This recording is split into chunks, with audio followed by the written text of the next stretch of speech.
Hello friends, నేను మీ TKR Telugu channel. మన channel కొత్త వాళ్ళు విజిట్ అవుతున్నట్లే మన ఛానల్ను సబ్స్క్రైబ్ చేసుకోండి. అదేవిధంగా ఈరోజు ఈ వీడియోలో ప్రో కబడ్డీ గురించి తెలియజేయడానికి ప్రయత్నం చేస్తాను. ఈరోజు ప్రో కబడ్డీలో 2 మ్యాచ్లు జరుగుతున్నాయి. వాళ్ళు ఎవరు గెలుస్తారు, వాళ్ళ బలాలు ఏంటి అనేది ఈ వీడియోలో తెలుసుకుందాం. Let's start the video. ఈరోజు 2 మ్యాచ్ల్లో మొదటి మ్యాచ్ వచ్చి గుజరాత్ జైంట్స్ మరియు తమిళ తలవాస్కు జరగబోతుంది. వాటిల్లో team Gujarat Giants last match వచ్చి టైగా చేసుకొని బెంగళూరు బుల్స్తో వస్తుంది.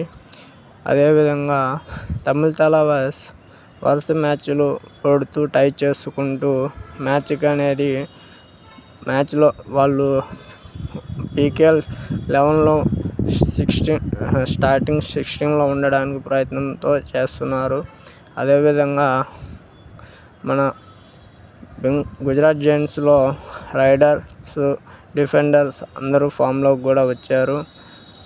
తమిళ తలవాస్లో సచిన్ వాళ్ళు అందరూ కూడా ఫామ్లో ఉన్నారు. కానీ తమిళ తలవాస్ అప్పుడు విధంగా ఇప్పుడైతే లేదు. నరేంద్ర కొండలో కూడా ఎందుకో వెనుకబడారని అనుకోవచ్చు. నరేంద్ర కొండలో కూడా చాలా స్లో పేస్గా గేమ్స్ అయితే ఆడుతున్నాడు. అదే సచిన్ తన్వార్ కూడా గేమ్ అనేది బాగానే ఉంది, కానీ అతని స్థాయికి తగ్గ ప్రదర్శన అయితే రావడం అనేది జరగడం లేదు. అది ఎందువలనో మరి మనకైతే తెలియదు. ఈరోజు మొదటి మ్యాచ్ ఎవరు గెలుస్తారు కామెంట్లో తెలియజేయండి. అదేవిధంగా రెండో మ్యాచ్ వచ్చి మనకు హర్యానా స్టీలర్స్కు మరియు మన పాట్నా పైలట్స్కు మ్యాచ్ జరగబోతుంది. ఈ రెండో మ్యాచ్లో చాలా ఉత్కంఠంగా మ్యాచ్ అనేది సాగబోతుంది. అది ఎందువలనంటే హర్యానా ఇంకొక మ్యాచ్ కానీ గెలిస్తే వాళ్ళు క్వాలిఫై అవుతారు.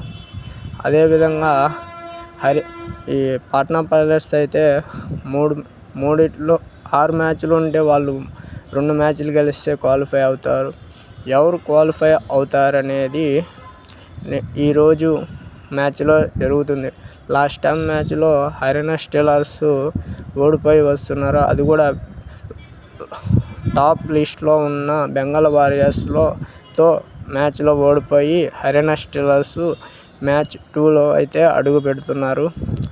ఈ మ్యాచ్ 2లో అయినా హర్యానా గెలిచి క్వాలిఫై అవుతుందా లేదా అనేది మీరు నాకు మీ కామెంట్స్ రూపంలో తెలియచేయండి. అదేవిధంగా పాట్నా పైలట్స్లో అయితే అటు డిఫెన్స్ ఇటు రైడింగ్స్ 2 పక్కల వాళ్ళకి బ్యాలెన్స్గా ఉంది.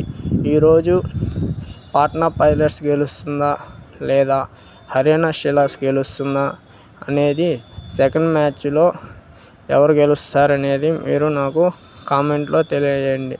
నేనైతే పాట్నా పైలట్స్ గెలవడానికి అవకాశం ఉందని నేను అనుకుంటున్నా. ఎందుకంటే పాట్నా పైలట్స్ లాస్ట్ మ్యాచ్ గెలిచి విన్ అయి వస్తున్నారు కాబట్టి వాళ్ళు గెలవడానికి చాలా అవకాశం ఉంది. ఎందుకంటే విన్నింగ్ వాళ్ళ యొక్క ఫేస్ ఉంది కాబట్టి వాళ్ళు గెలవడానికి ఎక్కువ అవకాశం ఉంది. అదేవిధంగా హర్యానా స్టీలర్స్ లాస్ట్ మ్యాచ్ ఓడిపోయి బెంగాల్ వారియర్స్తో ఓడిపోయి వస్తున్నారు. వాళ్ళ యొక్క కాన్ఫిడెంట్ లో ఉంటుంది. అది వాళ్ళు అవకాశంగా చేసుకొని నాకు తెలిసినంతవరకు అయితే పాట్నా పైలట్స్ గెలవడానికి అవకాశం ఉంటుంది. ఇది నా అభిప్రాయం. మీరు ఎవరు గెలుస్తారనేది మీ యొక్క కామెంట్ రూపంలో నాకు తెలియచేయండి.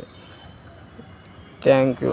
అదేవిధంగా నిన్న జరిగిన మ్యాచ్లో 2 మ్యాచ్లు టై అవ్వడం వలన టేబుల్ పట్టికలో చాలా మార్పులు చేర్పులు జరిగినాయి. అవి ఏ విధంగా ఉన్నాయో ఈ వీడియోలో చూడండి.